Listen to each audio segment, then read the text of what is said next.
حضرت زید بن ثابت کو پہلے سے جانتے تھے، وہ جانتے تھے کہ ان کا دماغ بڑا تیز ہے، ذہن بڑا پختہ ہے. تو آپ نے کہا کہ یہ یہود ہے، یہ سریانی زبان بولتے ہیں. کیا کہا؟ یہ جو یہود ہے یہ سریانی زبان بولتے ہیں، مجھے ان کے اوپر بھروسہ نہیں ہے، بس اوقات یہ ہمیں دھوکہ دیتے ہیں، خط و کتابت کرتے ہیں، میں چاہتا ہوں کہ تم سریانی زبان سیکھو.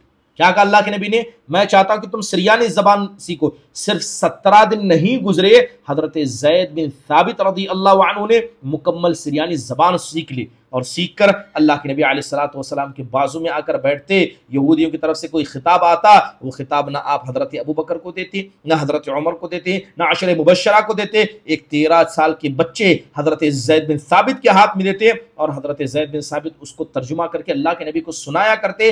جا کر ان کا آگے نام ترجمان رسول، ٹرانسلیٹر رسول پڑا. عمر معنی نہیں رکھتی، معنی رکھتا انسان کا جذبہ، اس کی ماں باپ کی تربیت، معنی رکھتا اللہ اس کا ڈر، اور اللہ اس کی رسول صلی اللہ علیہ وسلم کی محبت.